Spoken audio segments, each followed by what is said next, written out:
Hi guys, it is 2:44 in the morning. This is Donovan. She has a new channel. Go subscribe to her. I'll leave the link below. So yep, we're gonna do the ultimate book tag. Do you get sick while reading in the car? Am I answering first? I get sick in there.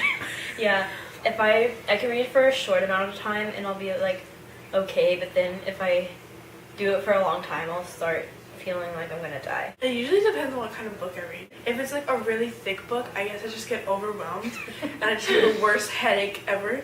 But if it's like a small book, then I guess it's not that bad. Which author's writing style is completely unique to you and why? I chose J.R.R. Tolkien because he talks to the reader like he's actually telling them a story. Like he's your grandfather and he's telling you a story in front of the fireplace. My grandpa didn't do that to me. Mine didn't either. But he'd be like, but we'll tell you more about that later.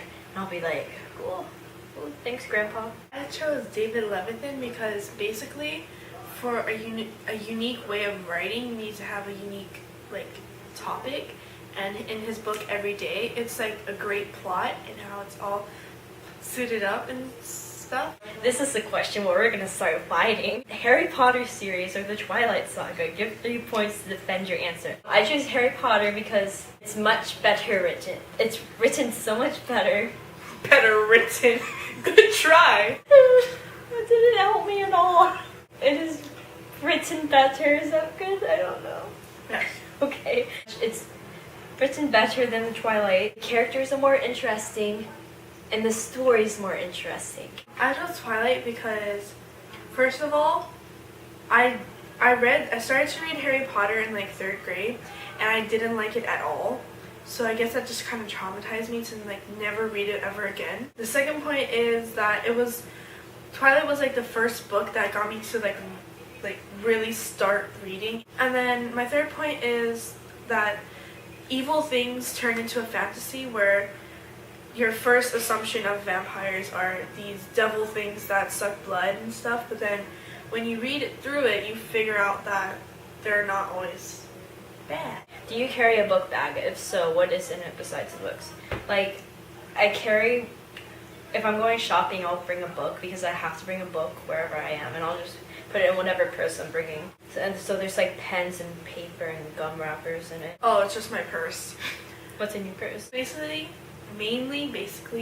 it's basically just my wallet and my iPod. And usually I have 2 books with me, one in my purse and then one I leave in the car or something, just in case I finish the one in my purse. Yeah, so I have 200 pages left, but I might finish it, so I bring another. Do you smell your books? Yes. Books with or without little illustrations? With, because they're usually really cute. With, because it adds more details for your imagination. And they're really cute. Which book did you love while reading but discovered later it wasn't quality writing? Twilight. Do you have any funny stories involving books from your childhood? So I think I was in 4th grade. I was at the pool with my grandma and I had this book in my hand. It was a library book. We were leaving the pool and I had the book in my hand and I was talking and I was using hand motions, and then I don't know why, but I did this with my arm and the book flew out of my hand and into the pool. And then the lifeguard just laughed at me while I screamed, "No, my book!" And then children crying. I'm terrified of this book that my teacher made me read. It's where a girl really likes lima beans, and then everyone else told her that lima beans are stupid, and she stopped eating them, and then she turned into creatures like her house, and a pill bottle, and freedom. How does someone turn into freedom? Do they turn into the American eagle? Flag? Okay, what is the thinnest book on your shelf? The Curious George graduation book. I have Stargirl. Oh yeah, I have that too. What is the thickest book on your shelf? I think it's my bind up of all the Chronicles of Narnia books. Mine is Kissed by an Angel, with more of a binding of 2 other books. The Power of Love and Soulmates by Elizabeth Chandler. Do you write as well as you read? Do you see yourself in the future as being an author? Why is that fun to you? Reasons. I don't know if I write as well as I read. I write a lot and people say it's good, but I guess so. I am one of those people. And I guess I do see myself being an author in the future. I want to major in English.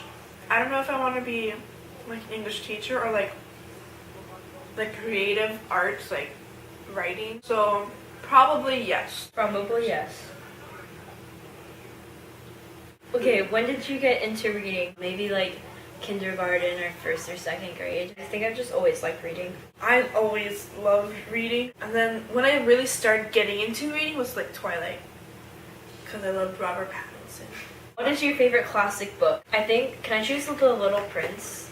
Is that a classic? Yeah, that is. My favorite classic, I guess, out of the two we read was To Kill a Mockingbird. In school was your best subject language arts / English? Yeah, I think my best subject right now is English and creative writing. Best, no. Favorite, yes. If you were given a book as a present that you had read before and hated, what would you do? I'd pretend that I like it because I'm not going to be like, ew, get away. I pretend I like it and then sell it. Yeah, I'd get rid of it after. Yeah. What is a lesser known series that you know that is similar to Harry Potter or The Hunger Games? I couldn't think of like of a lesser known series, but I thought of The Giver for Hunger Games because it's like the society, and then I chose The Maze Runner also for The Hunger Games. I chose Gone. I thought that because all the parents are missing, so they have like no one to lead them. Oh, like when they were in the games, like for the yeah. So it's like every man for himself. What is a bad habit you always do besides rambling while filming? I close my eyes a lot. I'll like talk like this. I do vocal pauses. What is your favorite word? Camaraderie? Is that camaraderie? Yeah. Yeah. I couldn't think of one. So just like Doctor Who, all the Z. Are you a nerd, dork, or dweeb, or all of the above? I think I'm a nerd. Would you say I'm a nerd? I guess. But I think nerds of more as like video games and stuff, and then I do play video games. you play like Happy Wheels. And I think like a dork is more of like a book magical person. Okay, what are you then? I didn't get the difference, so I just put dork. I think you're a dweeb. No, you're a dork. Yeah, I get it. You're a dork. Vampires or fairies? I'm gonna choose fairies, even though I've read like one fairy book, I think. Besides like Peter Pan stuff. Vampires are like really overdone and I'm just done with them. I would say fairies because there's so many different things that you can come up for fairies because it's not so like out there. And the books that I read about fairies were good. Yeah. Like Need and Wings. Shapeshifters or angels? Why? I guess shapeshifters because Harry Potter. I chose angels because when I think of shapeshifters, I basically just think of werewolves. And that's really hairy and painful. Spirits or werewolves? I just like really like werewolves. I chose spirits because it's alluring to know there's something you can have but not physically have. Good wording, darn it. Zombies or vampires? Zombies, because vampires are overdid and I like zombies a lot. Love triangle or forbidden love? I'm choosing forbidden love because sometimes I don't know who I want in the triangle to be together and it gets really stressed out. Like I still don't know if I want Katniss to be with Peeta or Gale. I don't know. I'm confused. It's stressful. Forbidden love, there's more of like the secrets and the mysteries of like how the person in the relationship or whatever is going to deal with having to keep their secret or whatever is happening. And how they play it off is like good character for them. Unless it's a scalene love triangle. Then it's good. And finally, full-on romance books or action-packed with a few love scenes mixed in. It depends on my mood, really. Like, I think overall, I like action-packed with a few love scenes mixed in. But, like, sometimes I'm in the mood for just, like, a really fluffy romance book. But overall, it's action-packed with a few love scenes. I chose action-packed because I love when authors describe how the body moves. That doesn't even make sense. Why did I put that? I thought of, like, action, like, punching people. You like more action than romance? Yeah, like in the Angel Experiment, the Maximum Ride series. It's like action packed and then like bang and sex. Well, that's all of the questions. If you want to do this, we will leave the questions below. So you have to tag anyone who wants to do this. And yeah, go subscribe to her. Okay, bye. Bye.